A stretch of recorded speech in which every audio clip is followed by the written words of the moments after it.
प्रणाम सभी लोगों को। मैं वैद्य अरविंद पाठक आप सभी लोग का स्वागत करता हूँ। आज हम लोग मेनोपॉजल सिम्टम्स और उस पे आयुर्वेद का आहार और उसमें हम रसायन क्या दे सकते हैं, इस पे हम बात करेंगे। आप सबके सब भारत के सर्वश्रेष्ठ चिकित्सक लोग हैं, सभी को मैं प्रणाम करता हूँ। रजो निवृत्ति जो है वह सभी माताओं बहनों को आता है एक समय में। जो महीना है मानसिक जो आता है वह बंद हो जाता है। तो इसमें आयुर्वेद में क्या बताया गया है वो हम लोग देखेंगे। पहले आप लोग अपने स्क्रीन पे देखिए, ये सारे सिम्टम्स आते हैं, इसको इंग्लिश में बोला गया है। आयुर्वेद के हिसाब से तो हम बात करेंगे, जैसे कि हॉट फ्लशेस होते हैं, हेडेक होता है, thinning of hair, loss of memory होता है, स्लीप डिस्टरबेंसेस होते हैं, फिर उसके बाद में स्ट्रेंज ड्रीम्स आते हैं, कुछ अलग अलग तरह के ड्रीम्स आएंगे, टिनाइटस होगा, इची एयर, कान में खुजली आएगा, night sweats, feeling over heated, muscles thinning, फिर loss of tone, breast sagging, weight gain, मतलब वेट बहुत ज्यादा बढ़ जाता है। वायु, ये सारा वायु का ही सारे सिम्टम्स ज्यादातर दिखते हैं, है ना। क्योंकि एक तरह से रुक्षता बढ़ती है, हार्मोनल इम्बैलेंस होते हैं, रुक्षता बढ़ रही है। फिर dry skin on back of hands, फिर जनरल स्किन ड्राइनेस, ऑस्टियोपोरोसिस, फिर उसके बाद में क्रैक्ड हील्स। ये सारे सिम्टम्स दिखते ही हैं और ये सारे ज्यादातर वात के हैं। पित्त के भी सिम्टम्स हैं, ऐसा मैं नहीं बोल रहा हूँ, पित्त के भी सिम्टम्स है, लेकिन ज्यादातर ये वात के सिम्टम्स हैं। एक मिनट रुकिए, मैं यहाँ पे आप लोग को अनम्यूट करने का ऑप्शन देता हूँ। जो लोग भी बोलना चाहते हैं कृपया अनम्यूट करके आप लोग बोल सकते हैं। फिर ऑस्टियोपोरोसिस होता है, क्रैक्ड हील्स होते हैं, फंगल इन्फेक्शन होता है, loose pulpy soles of feet, फिर vaginal dryness, frequent urinary tract infections, burning sensation, fluctuation of menstrual cycle, low libido, bloating, indigestion, constipation, visceral abdominal fat, sweet cravings, मतलब मधुर रस की इच्छा होती है। वायु जितना बढ़ेगा उतना मीठा खाने का मन करता है। हार्ट पल्पिटेशन होता है, वोलेटाइल इमोशंस, डिप्रेशन आता है, हाइपो या हाइपर थायराइड होता है, heavy eyes, loss of memory, ये सारी चीजें आती हैं। ठीक है। आयुर्वेद में संस्कृत में इसके लिए अलग अलग नाम हो सकता है, लेकिन मेन तो यही होता है। आप लोग को ये सब चीज मालूम है कि ऐसे सिम्टम्स होते हैं। तो आयुर्वेद के ग्रंथों में स्वस्थ और आतुर अवस्था के हिसाब से वय के अवस्था सापेक्ष हम लोग देखते हैं। जब स्त्री रोगों के बारे में बात करते हैं, स्त्री रोगों के बारे में बात करते हैं तो ऋतुमती काल, ऋतुमती के टाइम पे हमें क्या परिचर्या पालनी है, आहार और विहार क्या होता है, मेडिसिन क्या देना चाहिए अगर कोई विकृति आती है तो। उसी तरह से रजस्वला वाला परिचर्या क्या होती है, उसमें आहार और विहार क्या देना है, उसके ये सब के बारे में स्पेशल बताया गया है। फिर गर्भिणी अवस्था जब रहती है तो गर्भिणी अवस्था में क्या आहार विहार और क्या मेडिसिन देते हैं, उस टाइम पे क्या बीमारियां होती हैं, ये सब हमने पढ़ा है। और आगे आने वाले सेशंस में हम इस पे और भी बातें करेंगे।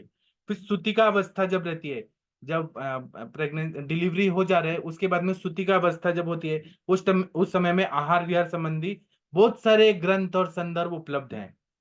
लेकिन जब रजो निवृत्ति हो जाती है, मतलब मेंसेस बंद हो जाता है, तो उससे मतलब रजो निवृत्ति शुरू होने के बाद, जैसे कि मतलब प्री मेंस्ट्रुअल टाइम के बाद पूरा मेनोपॉज होने तक, पूरा रुकने तक बहुत सारे इसमें शरीर में बदलाव होते हैं, हार्मोनल चेंजेस होते हैं। तो रजस्त्राव के साथ में और भी बहुत सारे सिम्टम्स लेके हमारे पास पेशेंट आते हैं और हमें साइंस से समझ आता है कि ये चीजें हो रही हैं। अब हम एनाटॉमिकली और फिजियोलॉजिकली देखते हैं, शारीरिक क्रिया और शारीरिक रचना के हिसाब से हम देखते हैं। तो शुक्र धातु जो होता है वह धातु के रूप में स्थित होता है, पुरुष में हो या स्त्री में हो। सुश्रुताचार्य जी ने आर्तव को शुक्र कहा है। ठीक है। तो ये आर्तव का संबंध है वो प्रजनन संस्थान से है। जो हमारा ये रिप्रोडक्टिव सिस्टम है उससे आर्तव का संबंध हमारे सुश्रुताचार्य जी ने बताया। तो सुश्रुताचार्य जी ने स्त्री शुक्र और पुरुष शुक्र, इस तरह से शुक्र धातु का विचार किया है। अगर एलोपैथी के हिसाब से देखा जाए, मॉडर्न साइंस बहुत ग्रेट साइंस है, उन्होंने हॉर्मोन्स में चेंजेस आते हैं, ऐसा उन्होंने बताया है। नैसर्गिक रूप से अगर मेनोपॉज होता है अपने टाइम के हिसाब से, तो वो एक टाइम रहता, वो एक अलग कुछ सिम्टम्स आते हैं। उसी तरह से अगर अत्यार्तव हो रहा है, मेनोरेजिया मेटोरेजिया हो रहा है, रक्त प्रदर आके फिर बंद हो रहा है, वो एक अलग होता है। अगर अर्बुद होके हो रहा है, फाइब्रॉइड हो रहा है, एडिनोमायोसिस हो रहा है, एंडोमेट्रोसिस हो रहा है, सिस्ट हो रहा है, या मतलब कुछ अलग अलग कॉम्प्लिकेशन देके फिर मेनोपॉज आ रहा है, वो अलग होता है। तो अगर सिस्ट फाइब्रॉइड वगैरह हो रहा है, हैवी मेंसेस आ रहे हैं, तो उसमें तो हमें पूरा हिस्टेक्टोमी करना पड़ता है, पूरा यूट्रस को निकालना पड़ता है। तो अनैसर्गिक रीति से भी मेनोपॉज हो जाता है, जैसे कि बहुत ज्यादा कॉन्ट्रासेप्टिव पिल्स खाया गया, मेंसेस को जबरदस्ती लाने के लिए या आगे पीछे ढकेलने के लिए अगर मेडिसिन खाया गया है, हॉर्मोन्स खाया गया है, तो या फिर रुक्षता है, या फिर शरीर में वेगों का धारण किया गया है, ऐसे बहुत सारे कारण होते हैं जिसके वजह से ये हो जाता है मेनोपॉज, अर्ली मेनोपॉज हो जाता है। और जिसके शरीर में इस्ट्रोजन का निर्मित अगर रुक जाता है, तो रजोनिवृत्ति होता है, तो मज्जा से निर्माण होने वाला जो भी चीजें हैं वो कम होने लगती हैं, क्योंकि प्रत्येक धातु में मज्जा का अंश रहता है। अगर और ये मज्जा का संबंध शुक्र धातु से संबंधित है। तो जब हम लोग इस्ट्रोजन के हिसाब से देखते हैं तो हमें कुछ अलग चीज समझ आता है। हम ऐसे जोड़ के नहीं दे सकते हैं कि इस्ट्रो आयुर्वेद और ये हम जोड़ के नहीं दे सकते, वो अलग साइंस है, उसको उस दृष्टिकोण से देखना चाहिए। एलोपैथी को एलोपैथी, मतलब आयुर्वेद को आयुर्वेद की दृष्टि से, या एलोपैथी को एलोपैथी के हिसाब से देखे, लेकिन सिम्टम्स यही रहेंगे। ये सारे सिम्टम्स आयुर्वेद भी यही मानता है, एलोपैथी भी यही मानता है, सिम्टम्स यही रहेंगे। उसके बाद में जब मेनोपॉज हो जाता है तो उसमें उसके बाद ज्यादातर स्तनों का जो कैंसर है, ब्रेस्ट कैंसर या सर्वाइकल कैंसर या यूट्राइन कैंसर, ये सिम्टम्स ज्यादा दिखते हैं। सीए मार्कर ज्यादा दिखता है, एफएनएससी टेस्ट कराते हैं, बायोप्सी कराते हैं, तो उसमें कैंसरस होने के चांसेस ज्यादा रहते हैं। मैलिग्नेंट ट्यूमर हो जाता है, बिनाइन ट्यूमर से मैलिग्नेंट ट्यूमर हो जाता है। तो इसको रोकने के लिए अगर मतलब जो भी हो रहा है, कैंसर हो रहा है, उसको रोकने के लिए बहुत सारा चीजें हम लोग आयुर्वेद में कर सकते हैं प्रिवेंटिव मेजर से। शरीर में लघुत्व आए, शरीर में कार्य आ रहा है अगर किसी वजह से, जैसे मेनोपॉजल सिम्टम हो रहे हैं और कार्श्यता आ रही है, या स्थूलता आ रही है, शरीर में रुक्षता आ रही है, लघुता आ रही है, या फिर अगर हम लोग ये नया निर्मित जो हो रहा है शरीर में, नए नए सेल्स का, वो अगर रोक दिया है, वो अगर रोकना है हमें, मतलब रुक गया है, अगर मेनोपॉज आ रहा है, मुझे ये कहना है कि अगर नए सेल्स बनना कम हो गए हैं, कोई भी मतलब डिजेनरेटिव चेंजेस आ रहे हैं, तो ऐसे में हमें भर्जित धान्य जो रहते हैं, जैसे कि चावल को खाना है उसको भून ले और उसका सेवन करें, दाल खाना है उसको पहले भून ले और वो सेवन करें, जो भी धान्य है उसको पहले भून ले। तो इससे क्या होता है कि बहुत सारी बीमारियां ठीक हो जाती है, क्योंकि अभिसंधि गुण कम हो जाता है, पचने में लघु हो जाता है।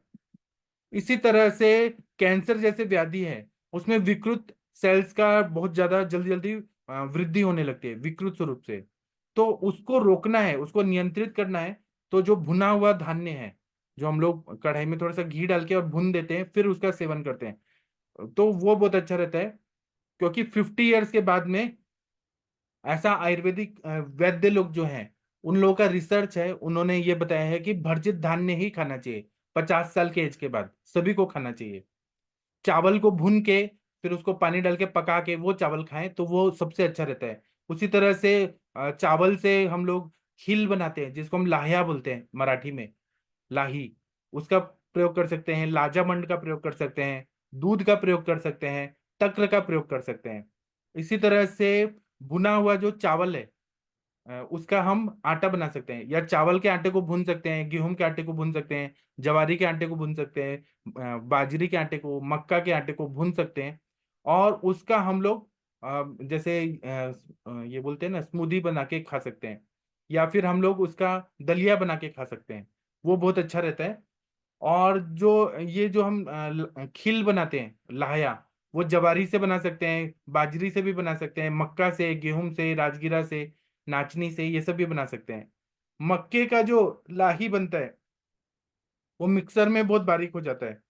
और हम लोग तक्र पी लेंगे तो तक्र के साथ में हम जो ये जो खील होता है, इसका आटा, पिसा हुआ आटा, जिसको मराठी में लाहिया बोलते हैं, इसको पिसा हुआ आटा को तक्र में डाल के और मीठा करके वो पी सकते हैं। नाचनी जो रहता है उसको भी हम लोग उसका आटा को भून के और तक्र के साथ पी सकते हैं। जवारी या बाजरी को भून के और भुनने के बाद जो ये मिलेगा उसको पीस के उसका सेवन करें, या तक्र में पका दें और उसका सेवन करें, तो वह भी शरीर के लिए बहुत पौष्टिक रहता है। मतलब कैसे भी जो धान्य हम सेवन कर रहे हैं वो भुना हुआ रहे, तो वह मेनोपॉजल सिम्टम्स को काफी हद तक कंट्रोल कर देता है, क्योंकि वो अग्नि को बैलेंस रखता है। भुना हुआ रहेगा तो वो दीपन पाचन अच्छा रहेगा, मतलब वो उससे अग्निमंद नहीं होगा, गुरु और अभिसंधि चीजें नहीं जाएंगी शरीर में, तो अपने आप शरीर स्वस्थ रहेगा, हल्का पचेगा। इसी तरह से खाने में दूध और घी का सेवन, फिर अनुपान का हम लोग जो सेवन करते हैं घी के रूप में या दूध का, वो बहुत अच्छा रहता है। प्रक्षेप द्रव्य हम क्या डालते हैं, मतलब दूध के साथ हम केसर डालें, इलायची डालें, जो भी डालें वो नित्य सेवन करें तो बहुत अच्छा फायदा होता है। क्योंकि दूध और घी जो है वह वृष और वाजीकरण में प्रमुख रूप से बताया है। अगर मधुमेही रोगी हैं तो उनको तो हम दूध का सेवन करा सकते हैं, घी का सेवन करा सकते हैं, मीठा ना डालें, लेकिन भर्जित धान्यों का उपयोग दीर्घ काल तक और कंटिन्यू हम लोग इसका उपयोग करें तो मधुमेह का रोगी जो है उसको कोई कॉम्प्लिकेशन नहीं आएगा, क्योंकि मधुमेह की अवस्था वातजन्य होती है। तो मेनोपॉज भी हो रहा है और डायबिटीज भी है, तो उनका शरीर को अच्छा रखना है, स्वस्थ रखना है, इसलिए भुना हुआ धान्य का सेवन अगर हम लोग कराएं दूध के साथ या तक्र के साथ या घी के साथ, तो बहुत अच्छा फायदा होता है। अगर विकृत स्वरूप में काम की इच्छा बढ़ रही है, सेक्सुअल डिजायर बढ़ रहा है, तो उसको कम करने के लिए भी भर्जित धान्य जो रहता है, भुना हुआ धान्य है, उसका उपयोग करने से सब ये प्रॉब्लम सॉल्व हो जाता है। उसी तरह से ये जो आटा रहता है, महाराष्ट्र में उसका थाली पीठ बनाते हैं। अभी यहाँ पे जितने महाराष्ट्रियन लोग हैं वो बताएंगे थाली पीठ कैसे बनाते हैं। उसमें थोड़ा सा तेल, घी और मक्खन डाल के उसका प्रयोग करके थाली पीठ बनाते हैं। थाली पीठ बनाने का एक अलग मेथड होता है। डॉक्टर अभय सर, आप बताना चाहेंगे थाली पीठ कैसे बनाते हैं, महाराष्ट्र में कैसे बनता है? या माधुरी मैम आप बताएंगी थाली पीठ कैसे बनता है? या सूरज जी आप बताएंगे प्रोसेस? यहाँ आयुष दर्पण पे सब लोग जानना चाहते हैं। वीना मैम, थाली पीठ कैसे बनाते हैं? अनम्यूट कर पा रहे हैं क्या? एक बार देखिए, अनम्यूट कर पा रहे हैं क्या? थोड़ा सा प्रोसेस बता दीजिए, थाली पीठ कैसे बनाते हैं? वीना मैम, शायद आवाज नहीं जा रही है। वीना मैम, आप सुन पा रही हैं? हाँ सर, हाँ सुन पा रही हूँ। थाली पीठ कैसे बनाते हैं? यहाँ पे भर्जित धान्य का थाली पीठ बनाना है, तो आप हाँ, थोड़ा गाइड करिए कैसे बनाते हैं और पूरे थाली पास। पीठ, थाली हाँ। पीठ में ज्वारी रहती है, थोड़े गेहूं रहते हैं, गेहूं, और चने की थोड़ी दाल रहती है, थोड़ी उड़द की दाल रहती है, और ये सबको भून के उसका सब उसमें जीरा धनिया मिला के वो उसका आटा बना के लाते हैं। और वो गर्म पानी में भिगो के वो तवे में तेल तेल तवे के ऊपर थोड़ा तेल डालते हैं और हाथ से उसको तवे पे ही लगाते हैं। तो वो थाले पीठ हो जाता है। जी। मगर भूनते हैं सब, उसको भाजनी बोलते हैं। और जो भर्जित धान्य रहता है उसको भाजनी बोलते हैं। जी। तो वो कैसा लगता है मैम खाने में?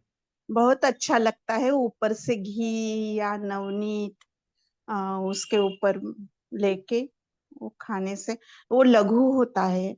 और एक चीज बहुत लघु होती है सर, मैं वो बोल दूं क्या? हाँ जरूर बोलिए मैम। हाँ, वो आपने बोल दिया ना तकर के साथ हाँ। खाना जी। है, तो तकर में थोड़ा तेल डाल के उसकी क्या बोलते हैं उसको, हाँ तकर डाल के उसमें राई या जीरा डाल के लहसुन डाल के वो तकर तकर में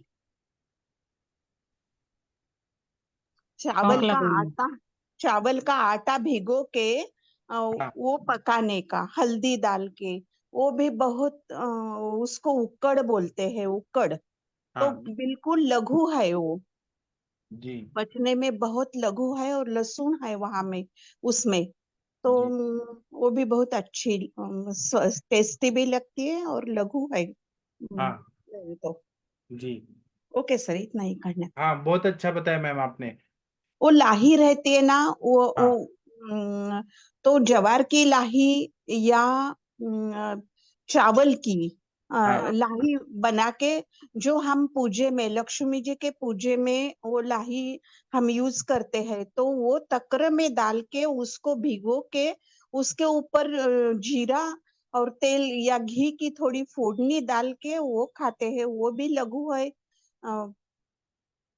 और उसको लाजामंड जैसा ही करते हैं, मगर वो ज्यादा लाही डाल के लाजामंड में हम उसको मथते हैं। तो यहाँ मथना नहीं, वैसा ही खाने का। तो वो भी लघु, बिल्कुल लघु है वो। तो आपको क्या लगता है मेनोपॉजल सिम्टम्स में ये सब देना चाहिए? आपको क्या, देना आपका क्या चाहिए। विचार है? हाँ, देना चाहिए ना सर ये। जी। तो हम लोगों को ना एक ऐसा डाइट चार्ट बना के अपने पेशेंट लोग को ये दे ही देना चाहिए, और उसका महत्व भी बताना चाहिए। सभी वैद्य लोगों को ऐसा देना चाहिए। ठीक है। आप लोग और बताइएगा, मैं थोड़ा बता देता हूँ, फिर आप लोग बताइएगा। मैंने जो भी ये नोट्स बनाए हैं ना, इसका पीडीएफ आप लोग को दे दूंगा। और ये बहुत सारे वैद्य लोगों का अनुभव है, जो स्त्री वैद्या लोग हैं, जो महाराष्ट्र के बहुत हैं, उनका सब लेख का सारांश भाग है यहाँ पर, जो आप लोगों के लिए मैं यहाँ पे ला रहा हूँ। अब और सुनिए, अगर विकृत पेशी की नवनिर्मिति को रोकना है ना, शरीर में मेनोपॉज के बाद में बहुत सारे विकृत सेल्स बनना शुरू हो जाते हैं, उसको रोकना है। तो उस और उसमें जो जीज हो रहा है, मतलब जो डिस्ट्रक्शन हो रहा है, शीरते तत् शरीरम, वो डिस्ट्रक्शन बढ़ जाता है। तो उसको रोकने के लिए अश्वगंधा सबसे अच्छा है। अश्वगंधा, दूध, घी और चीनी, इसका मिक्स करके और उसका सेवन करें तो मांस की पुष्टि बहुत अच्छे से होती है। ऐसा अनुभव से आया है और हमारे ग्रंथों में भी बताया है। फिर से मैं बोलता हूँ, अश्वगंधा, दूध, घी और चीनी, इसका सेवन रोज कराना चाहिए। अश्वगंधा थोड़ा ही लेना है, ज्यादा नहीं। गुरु नहीं होना चाहिए और उत्क्लेश नहीं होना चाहिए, थोड़ा मात्रा में ही देना है। उसी तरह से अगर आहार पदार्थों का मिथ्या योग हो रहा है और उससे व्याधि लक्षण होता है, तो हमें तेल और मांस, इसका सेवन कराना है। लेकिन ये जो हम लोग बोलते हैं कि ऋतुमती के लिए तेल का सेवन कराएं, मांस का सेवन कराएं, ये विशुद्ध आर्तव के लिए बहुत उपयोगी बताया गया है। उसी तरह से हम लोग विशुद्ध शुक्र को अच्छा करना चाहते हैं, तो उसके लिए भी तेल और मांस, मांस मतलब उड़ीद का सेवन कम मात्रा में कराएं, कम मात्रा में। ये कंटिन्यू अगर तेल दिया जाए सेवन करने के लिए, तो कभी भी ऑस्टियोपोरोसिस जैसे कंडीशन नहीं आते हैं, और मांस से शरीर को ब्रीहण होते रहता है कंटिन्यू। इसी तरह से रजोनिवृत्ति के बाद में धातुओं का क्षय बहुत ज्यादा होता है, तो मूड स्विंग बहुत ज्यादा होता है, चिड़चिड़ होता है बहुत ज्यादा, हर छोटे छोटे बात में ऐसे माइंड जो होता है इरिटेटेड माइंड हो जाता है बहुत ज्यादा, कोई भी काम करने में कंसंट्रेशन नहीं आता है ना। और मानसिक कारण बहुत विकृत होने लगते हैं, ओज भी बहुत ज्यादा कम होने लगता है। तो इसमें दूध देने के बदले में सिद्ध दूध दें, जैसे जीवने गण के औषधि हैं, जैसे कि जीवक, ऋषभक, मेधा, महामेधा, काकोली, क्षीर काकोली, मुद्गपर्णी, माशपर्णी, जीवंती, यष्टि, मधु। अगर जीवक ऋषभक नहीं मिल रहा है, तो मेधा, महामेधा, काकोली, क्षीर काकोली, मुद्गपर्णी, माशपर्णी, जीवंती, यष्टि, मधु, अष्ट वर्ग से सिद्ध किया हुआ जो दूध है वह देना सबसे अच्छा है। इससे क्या होता है कि ऑस्टियोपोरोसिस या माइंड पे काम करता है। क्रोध जो आ रहा है, शुद्ध मन, संशुद्ध मन, उन्मत्त मन, ऐसे जो है ना, माइंड जो है वो डिस्टर्ब्ड है, उसको जीवनीय गण का जो सिद्ध दूध है वो श्रेष्ठतम बताया। और ऐसा रिसर्च हुआ है कि मेनोपॉजल सिम्टम या आप कोई भी अवस्था में, क्रोध की अवस्था है, एग्रेसिव बिहेवियर है, वायलेंट बिहेवियर है, या मन में बहुत ज्यादा उथल पुथल हो रहा है, उसमें जीवनीय गण के सिद्ध दूध का प्रयोग कराएं, बहुत अच्छा फायदा होता है। इसी तरह से स्वर्ण का अंगूठी है या स्वर्ण का कोई भी चीज है, उसको दूध में सिद्ध कर दें, पका दें और उसका सेवन कराएं, वो माइंड को बहुत अच्छा रखता है। जो लोग नॉनवेज खाते हैं उनको मांसरस का प्रयोग कराएं, मांसरस में जीवनीय गण के द्रव्य डाल के उसको सिद्ध करा के प्रयोग करें, तो वह बहुत ही अच्छा माइंड को नरिशमेंट करता है, माइंड को स्टेबल करता है, बहुत अच्छा फायदा होता है। इसी तरह से दोषों का प्राधान्यता अनुसार शमन चिकित्सा का भी विचार करना चाहिए।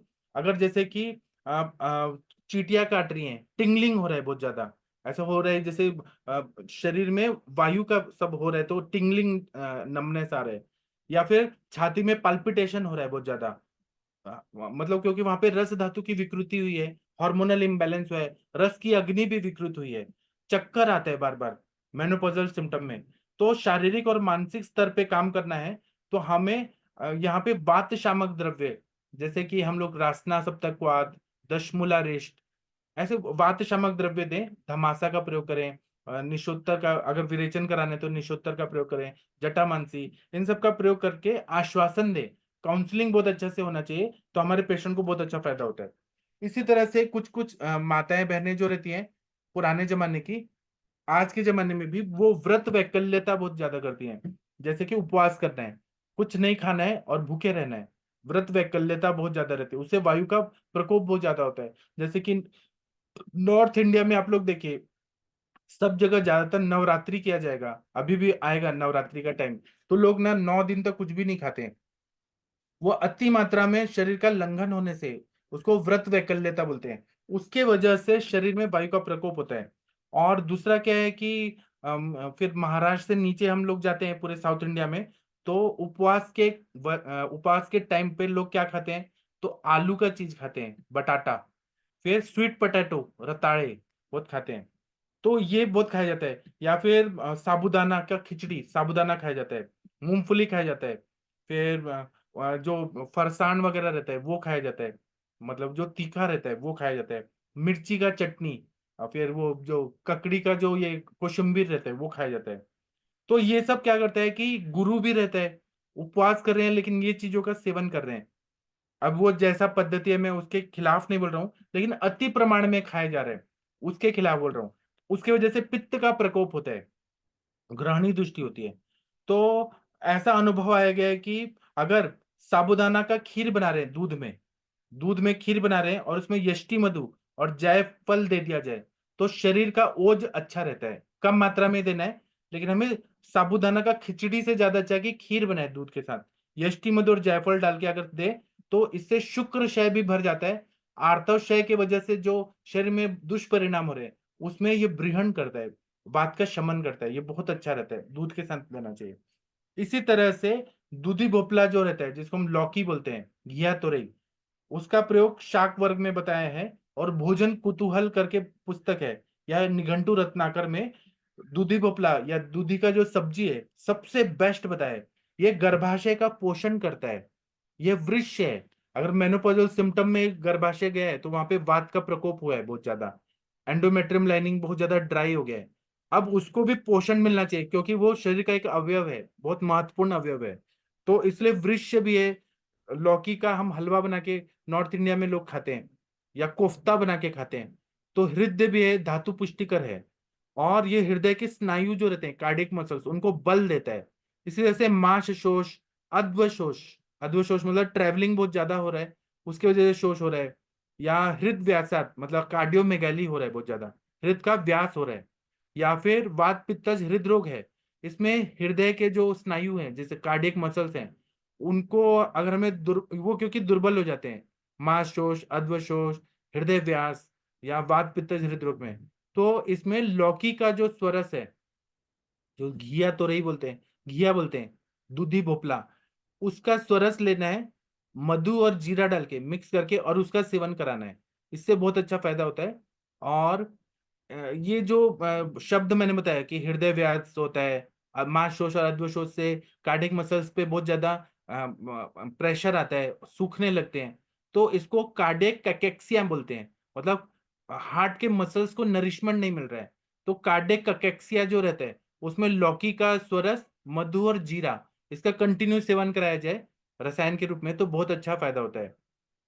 और उसी तरह से लौकी का जो स्वरस है, लौकी की सब्जी है, लौकी का सूप है, लौकी का खीर बनाए दूध के साथ बॉईल करके चीनी डाल के खीर बनाए, लौकी का हलवा बनाए, उसका जो छाल होता है उसका चटनी बनाए, उसका कोफ्ता बनाए, तो ये अन्न पदार्थ बदल बदल के लौकी सबसे अच्छा बताया। बाबा रामदेव जी बताते हैं कि हार्ट का ब्लॉकेजेस को निकाल देता है क्योंकि वो क्षारीय गुण का होता है, और ब्लॉकेजेस को, अम्ल धर्मता को वो पूरी तरह से क्लीन कर देता है। ठीक है, सात्विक भी है और सबसे बेस्ट है।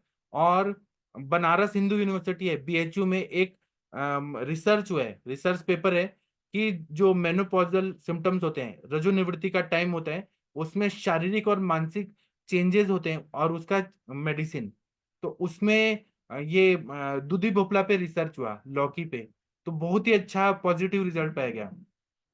इसी तरह से अश्वगंधा, फिर वसंत कल्प जितने हैं अपने, जैसे लघु मालिनी वसंत, मधु मालिनी वसंत, स्वर्ण मालिनी वसंत, वसंत कुसुमाकर रस, फिर ऐसे जितने भी वसंत कल्प है वो बहुत अच्छा होता है। जो बाम्बू के पान होते हैं, पत्ते होते हैं, जो मतलब बांस के जो पत्ते होते हैं वो बहुत अच्छा रहता है। गुग्गुल के कल्प जितने होते हैं वो बहुत अच्छा काम करते हैं। इस तरह से मानसिक स्तर पे अगर हम लोग सिम्टम्स देखें, तो ये जो अश्वगंधा है, वसंत कल्प है, बाम्बू के पत्ते हैं, गुगुल कल्प हैं, ये बहुत अच्छा पॉजिटिव इफेक्ट लाते हैं माइंड पर भी। इसी तरह से अगर अस्थि धातु का क्षय हो रहा है तो उसमें हम लोग ये दे सकते हैं प्रवाल पंचामृत, गोदुग्ध भावित प्रवाल पंचामृत, प्रवाल पिष्टी, शंख भस्म, कपर्दी का भस्म, ये नेचुरल कैल्शियम का मतलब ये देते हैं। तो प्रवाल पंचामृत की गोलियां 2-2 गोली सुबह शाम दे दें गुलकंद के साथ, तो अस्थि क्षय कभी भी नहीं होगा, या ऑस्टियोपोरोसिस नहीं होगा, जॉइंट पेन वगैरह नहीं होगा, क्योंकि हम नेचुरल ये दे रहे हैं, नेचुरल मेथड से बनाया हुआ हम लोग प्रवाल पंचामृत दे रहे हैं। अब आप लोग कुछ बताइए, फिर मैं और बताऊंगा। मनीषा मैम, आप कुछ बोलना चाहेंगी इस टॉपिक पर? मेनोपॉजल सिम्टम्स में आयुर्वेद में क्या क्या देना चाहिए, आपके हिसाब से कुछ विचार है तो बताइए, या किसी को कुछ बोलना है बोल सकते हैं। डॉक्टर आदित्य सर, आप कुछ बोलना चाहेंगे? कुछ बोलिए प्लीज। आरती मैडम जी, आप कुछ बोलना चाहेंगी? प्रणाम सर। हाँ जी, बोलिए मैम। सर ये आफ्टर मेनोपॉज ये जो आप बता रहे हैं उसमें शरीर यष्टि का भी ध्यान रखना पड़ेगा ना सर? स्थूल हाँ है, कृश है, हाँ, और इसके साथ किसी को डायबिटीज है क्या या कुछ है? वो हाँ, हिसाब से भी आहार विहार कुछ बराबर। चेंज होगा। नहीं, बराबर है ना, उसमें बस्ती भी करना चाहिए, फलगृत हाँ रसायन खिलाना चाहिए, शिलाजित का सेवन कराना चाहिए। जी सर। हाँ, और बताइए कुछ। मनीषा मैडम जी, आप कुछ बोलिए इस टॉपिक पे, जी हम जी सुनना चाहते सर, हैं। बहुत बहुत बढ़िया टॉपिक लिए सर। और हाँ इसको बहुत अच्छे से आपने बताया भी हर दृष्टि से। मैक्सिमम महिलाओं को इसमें बहुत ज़्यादा स्ट्रेस हो जाता है, और रुक्षता की वजह से बहुत सारे ऐसे कॉम्प्लेक्स आ जाते हैं बॉडी में, ड्राइनेस, स्किन में डॉट्स आ जाते हैं, ब्लैक ब्लैक। ऑस्टियोप्रोसिस तो मेन इसमें होता ही है, महिलाओं को कैल्शियम डेफिशिएंसी भी हो जाती है, अनिद्रा आती है, स्वेटिंग, सडनली कभी एकदम बॉडी हीट हो जाना, और कभी कभी एकदम शिथिल हो जाना, ऐसे चिड़चिड़ापन रहता ही है महिलाओं में, मैक्सिमम में रहता है। और बहुत सारे ऐसे डिसऑर्डर हैं, जैसे थायराइड के भी इसमें सिम्टम्स उस पीरियड में महिलाओं को बढ़ने लगते हैं।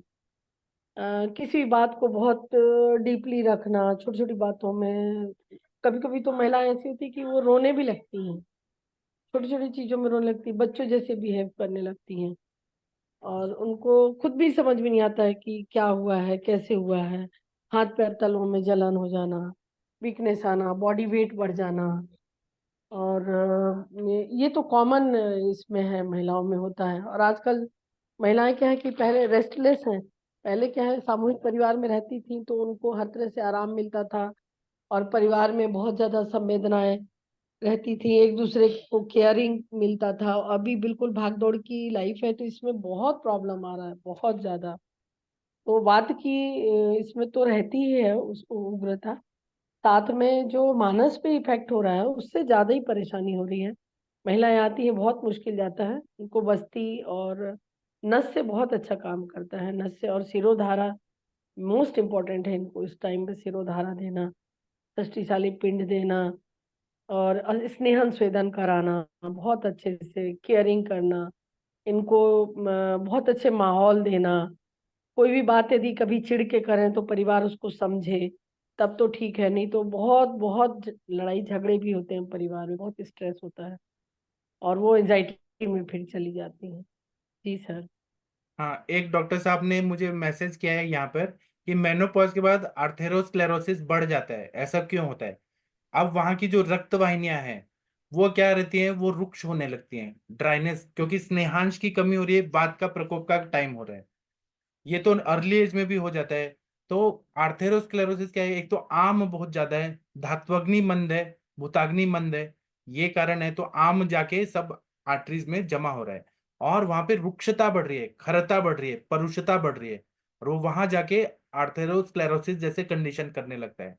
इसके लिए ही हम लोग अग्नि को हमेशा अच्छा रखते हैं। हमारे सर बोलते हैं कि अगर आप चाहते हैं कि आपका आयु ज्यादा रहे तो आप ब्रेन को अच्छा रखिए, मतलब मैथमेटिक्स पढ़िए, ब्रेन को अच्छे चीजों में लगाइए। जब मैं एमए कर रहा था ना संस्कृत में, तो तिलक महाराज विद्यापीठ में इतने बड़े बड़े लोग आते थे, मतलब एज वाले 95+, और इतने यंग दिखते थे, और वो एमए संस्कृत कर रहे हैं, और वो पूरा श्लोक ये वगैरह सब याद है। तो मैं उनसे ऐसे ही पूछा ऐसे एक्साइटमेंट में कि आप लोग क्यों कर रहे हैं। तो आंटी लोग क्या बोली कि हम घर में बैठ के बहू की बुराई करें, ये है वो है, उससे अच्छा हम पढ़ाई कर लेते हैं। और मैंने सच में देखा उन लोगों का क्या स्किन पे ग्लो है और इतना है। और मैंने पूछा आप संस्कृत में एमए करने के अलावा और क्या कर रहे हैं, और वो कैसे वेदांत दर्शन में कर रहे थे एमए। 95+, कार से उतरती थे, बड़े बड़े घर के लोग, और उनको इतना पढ़ने का इंटरेस्ट है। और मैंने पूछा आपने और क्या किया है, तो हमने एमबीए भी किया है, हमने ये भी किया है वो भी किया है। केवल पढ़ते ही रहते हैं, इतने मस्त दिखते हैं ना, इतने यंग दिखते हैं। तो हमारे सर ये बोलते हैं कि मेधा की अग्नि अगर अच्छी है, और आप घी का सेवन कर रहे हैं, दूध का सेवन, रसायन का सेवन कर रहे हैं, और दिमाग को पॉजिटिव वे में रहते हैं, तो आयु बढ़ता है। जैसे जैसे अग्नि शांत मतलब कम होते जाएगा, और वायु का ये बढ़ते जाएगा, वैसे वैसे बुढ़ापा आते जाता है। तो अगर अर्ली एजिंग को रोकना है, या फिर मेनोपॉज के बाद बुढ़ापा ना आए, कोई भी रुक्षता ना बढ़े, आर्थेरोस्क्लेरोसिस या जो भी चीजें हैं वो ना हो, उसके लिए नियमित दिनचर्या का पालन करना चाहिए। उसके बाद में घी का सेवन करना चाहिए, दूध का सेवन करना चाहिए। अभी आप लोग देखिएगा, बॉलीवुड एक्ट्रेस हेमा मालिनी जी को देखिए, वो कितनी अच्छी दिखती हैं अभी भी, उनका एज कितना हो गया है तब भी। तो वो ऐसे रसायन का सेवन करती हैं, डांस करती हैं, शरीर को एकदम स्वस्थ रखती हैं।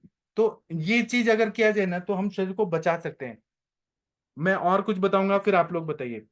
अब क्या है कि मेनोपॉज के टाइम पे मेंटल इंबैलेंस बहुत ज्यादा होता है, चिड़चिड़ बहुत ज्यादा होता है, क्योंकि एक्सपेक्टेशन बहुत ज्यादा रहती है, मोह माया बहुत रहता है। और हमारे हिंदू धर्म में क्या बोला है, वानप्रस्थ आश्रम। एक आयु के बाद सब मोह माया छोड़ के वानप्रस्थ, मतलब कोई अटैचमेंट नहीं रहना चाहिए, भगवान में रहना चाहिए। आजकल वो है नहीं, पूरा जिंदगी भर मेहनत किया है, धन पैसा बच्चे, इन पे बहुत अटैचमेंट है। तो चिंता बहुत रहता है, निद्रा अल्पता रहती है, नींद नहीं आती है, चिड़चिड़ होता है, मेंटली अस्वस्थ ऐसा फील होता है। तो जैसे कि मनीषा मैम ने बताया कि हमें, हमारे पास अगर पेशेंट ऐसा है, तो हमको नस्य देना है, हमको उनको शिरोधारा करना है। मन पे काम करने वाली सारी दवाएं, स्मृति सागर रस, फिर मानस मित्र गुटिका, फिर ब्राह्मी वटी, पंचामृत लौह गुगुल, रौप्य भस्म, अक्कर कारा, ऐसे बहुत सारे जो है जो माइंड पे काम करते हैं। जैसे शंख पुष्पी है, यष्टि मधु है, ब्राह्मी है। ऐसे सब द्रव्यों का प्रयोग करें तो माइंड अच्छा रहेगा, मेधा की अग्नि अच्छी रहेगी। आयुर्वेद में कोई भी द्रव्यों का इंडिकेशन और कॉन्ट्राइंडिकेशन ऐसा बताया गया है।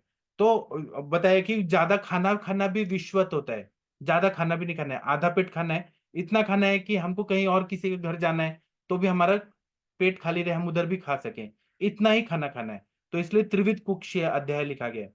तो और मेडिसिन को भी ऐसा बताया गया है कि मेडिसिन कम मात्रा में मेडिसिन है, ज्यादा मात्रा में विष है। और विष भी एक मात्रा में, और अमृत है ज्यादा मात्रा में से विष है।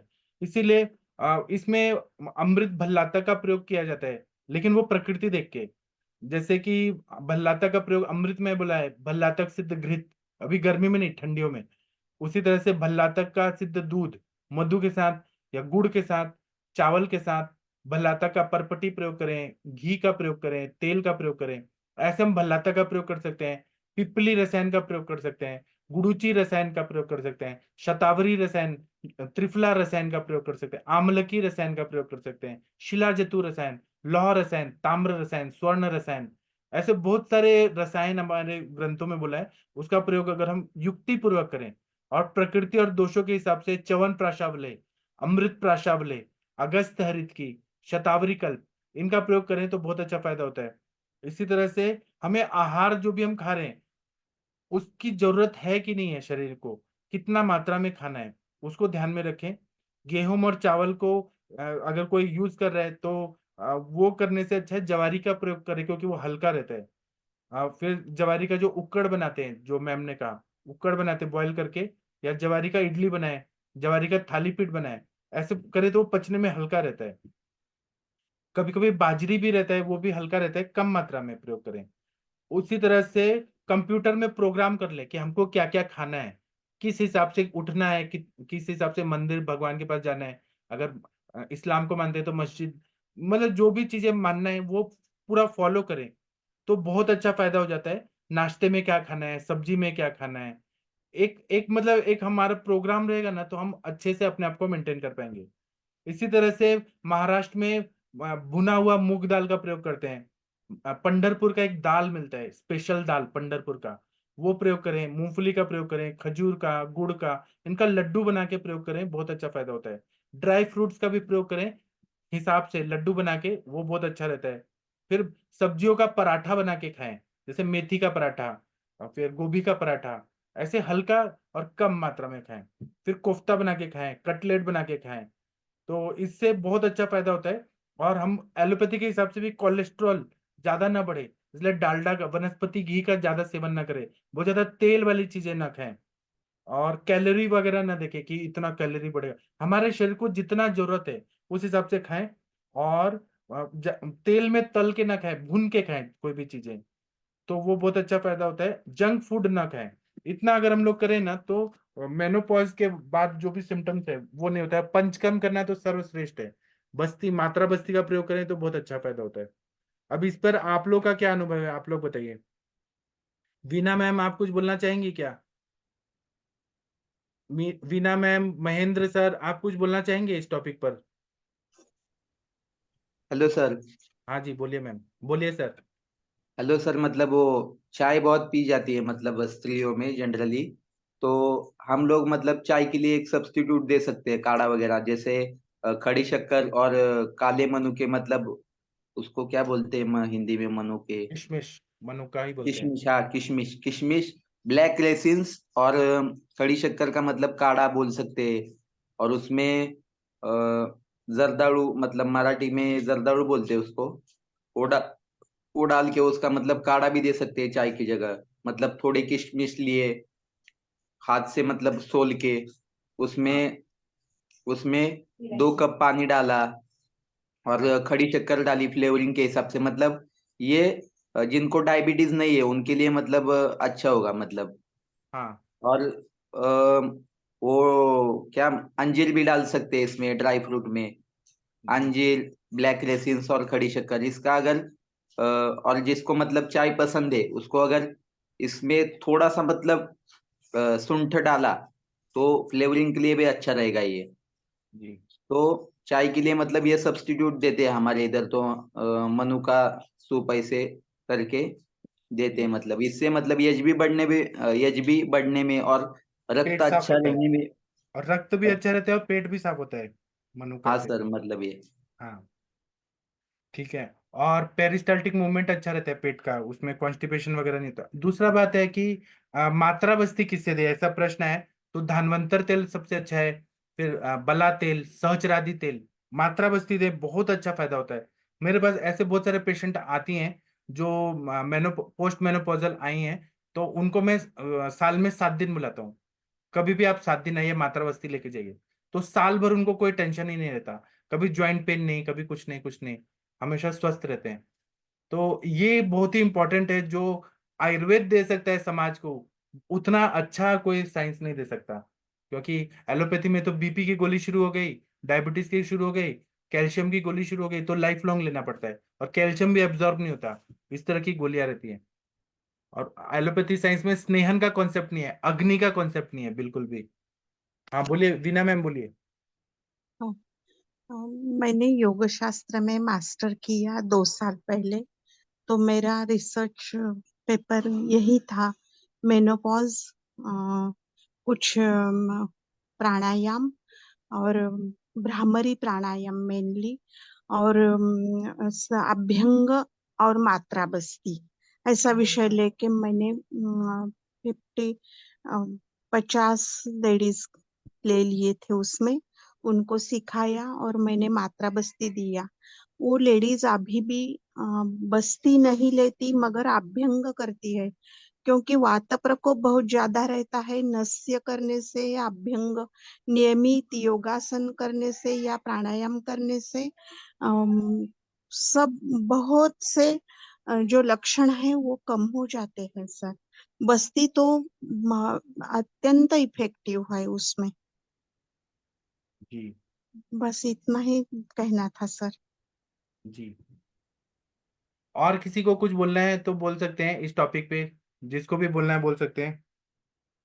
सर नमस्कार जी। जी सर।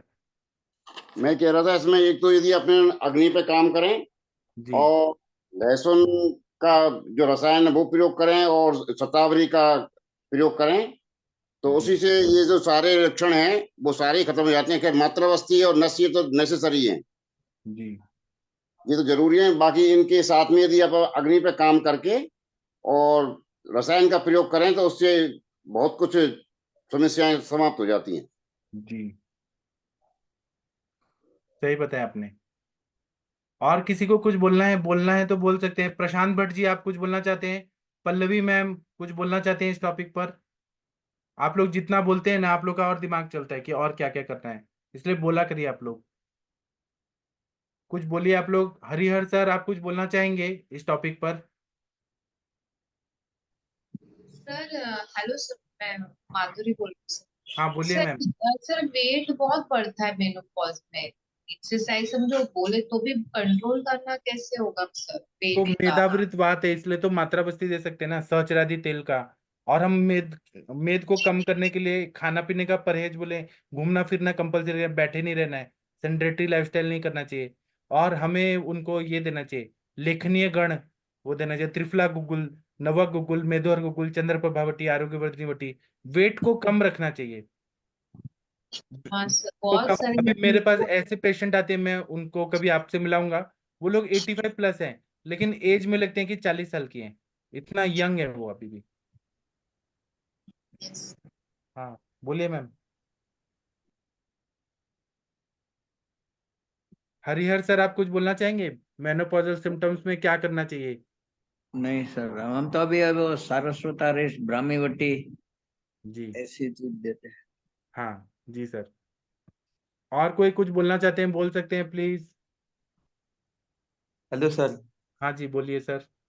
रसायन के फॉर्म में मतलब है ना, ये पटोल, अनंता, यष्टि, विश्व, पद्मकाष्ठ, अमृता, मुसली, इसका भी मतलब इस्तेमाल किए ना कम कम मात्रा में दूध के साथ, तो अच्छा रहेगा सर। मतलब पटोल रस के ऊपर, अनंता रक्त, यष्टि मांस के ऊपर, विश्व मेद के ऊपर, पद्मकाष्ठ है, अमृता है, अमृता मज्जा के ऊपर, मूसली है, मतलब मूसली अल्प प्रमाण या कंडीशनली इन द्रव्यों का रसायन में युक्तिपूर्वक अगर यूज किया जाए ना, जी तो ये भी मतलब दूध के साथ अच्छा होगा अल्प मात्रा में। जी हाँ। और किसी को कुछ बोलना है, बोलिए।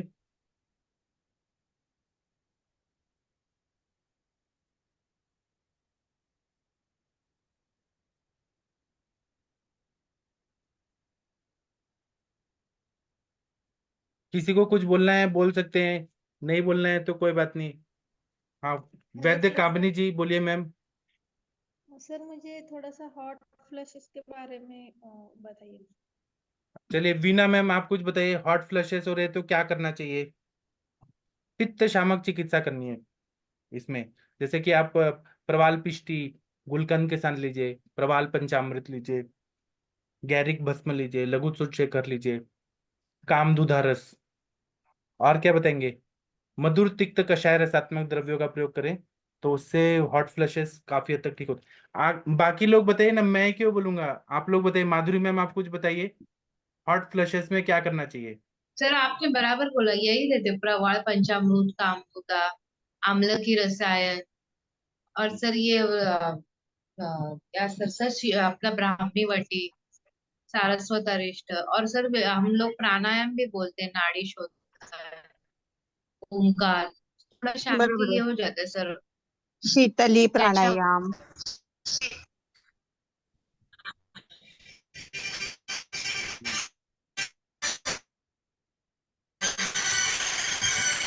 और किसी को कुछ बताना है बताइए प्लीज।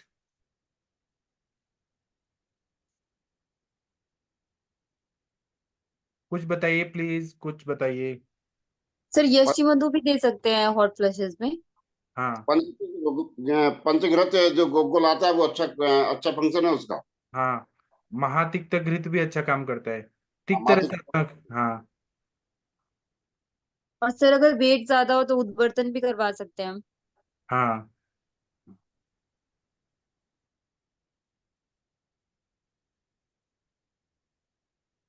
पर विरेचन जरूर करवाना पड़ेगा सबसे पहले, उसके बाद ही ट्रीटमेंट चालू करें तो ही सही रहेगा। हाँ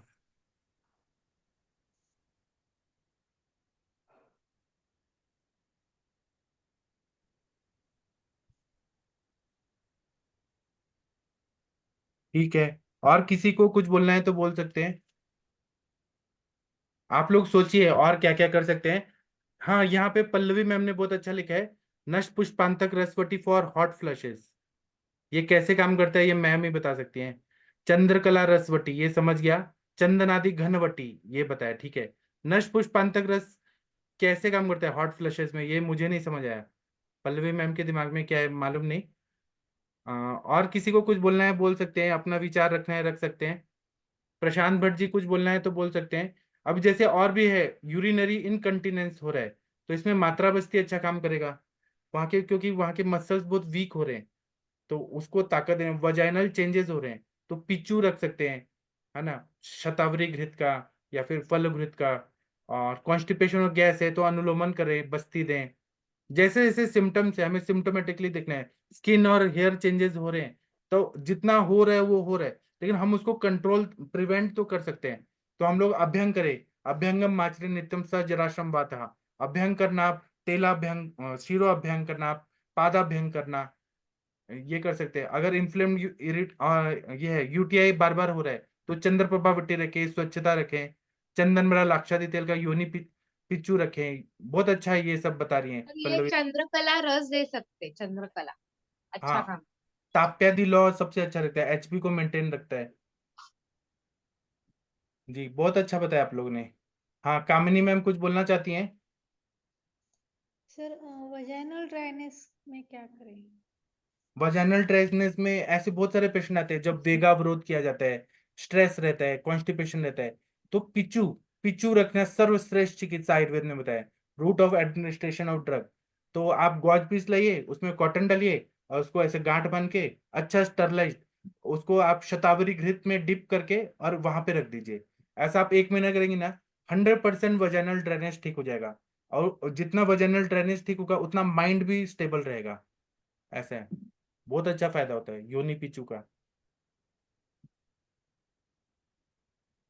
जहां जहां रुक्षता बढ़ रही है वहां वहां स्नेहन करना है। आवाज से सर उत्तर बस्ती सब इसमें। उत्तर बस्ती, लेकिन सर अभी मेनोपॉज में कैसे देंगे, वहां तो डुश रख सकते हैं हम लोग। मेनोपॉज का पेशेंट है। तो सूख गया है ना, वो इंटरनल क्लोज हो गया है, अंदर तो जा ही नहीं सकता। सर सर ये पीछू भी प्रोसीजर अच्छा काम करता है सर, वो मैंने देखा है। पर क्या करता है। पीछू पीछू सर, योनि पीछू बहुत अच्छा कार्य। हाँ, वो पीचू क्योंकि शंख नाभाकृति गर्भाशय ऐसे बोला है ना, शंख नाभि की आकृति की तरह होता है, त्रैवर्ता योनि। तो हम जब पीचू रखते हैं तो वो एब्जॉर्ब होता है, पूरा पूरा नरिशमेंट करता है, और स्नेहन सर करता अभ्यंग किया ना, रोज का रोज, जरा बोलते हैं ना, यहाँ से नाभि प्रदेश और कमर से नीचे वगैरह, तो है। अच्छा ही रहता है वात का ये शमन सर। हाँ वो भी। हाँ और कभी कभी सर वो कटिया अवगाहन किया ना, मतलब बात, मतलब टब में बैठते हैं ना ऐसे, उसका हाँ स्वेटर, वो हाँ भी मुझे बहुत फर्क आता है, अच्छा लगता है उससे। हाँ,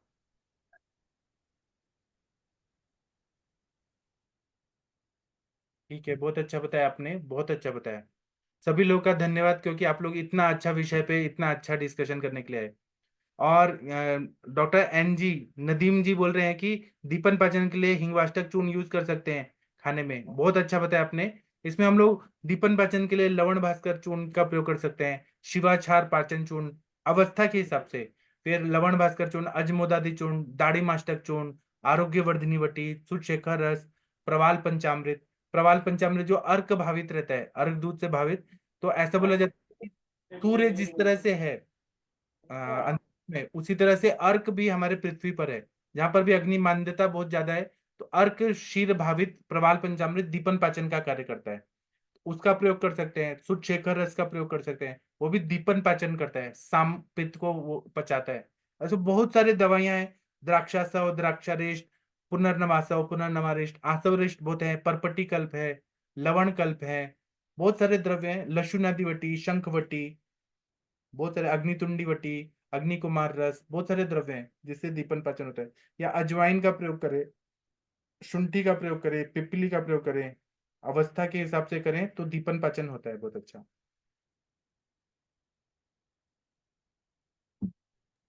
ठीक है, आप लोग को कुछ और बोलना है।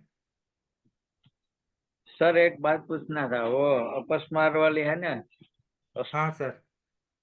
और उसको आर्तो भी थोड़ा पुष्टि है, तो इसके लिए वो दोबारा केस टेकिंग करने चाहते हैं, तो बुला हाँ सकते सर, हैं? ये सेशन होने के बाद केस टेकिंग करेंगे। अभी हाँ मेनोपॉजल सिम्टम्स पे सेशन हो रहा है, तो अगर आप लोगों को कुछ नहीं बोलना है तो 8:30 होने वाले हैं, मैं सेशन बंद करता हूँ। और 9 बजे आयुष दर्पण पे फिर से सेशन होगा, जिसपे हम केस टेकिंग करेंगे और केसेस पे डिस्कस करेंगे। तो आप सभी लोग का ओके। Thank you. आप सभी पवित्र दिव्य आत्माएं हैं, प्योर सोल हैं आप लोग, जो आयुर्वेद के लिए इतना अच्छा काम कर रहे हैं समाज में, और आयुर्वेद से लोगों को ठीक कर रहे हैं, स्वस्थ रख रहे हैं, आयु बढ़ा रहे हैं। ये आप लोगों का सच में बहुत पुण्य वाला काम है। इसलिए मैं सभी को थैंक यू देता हूँ, थैंक यू बोलता हूँ, सबको प्रणाम करता हूँ। अभी मैं सेशन बंद करता हूँ। थैंक यू सभी लोग को।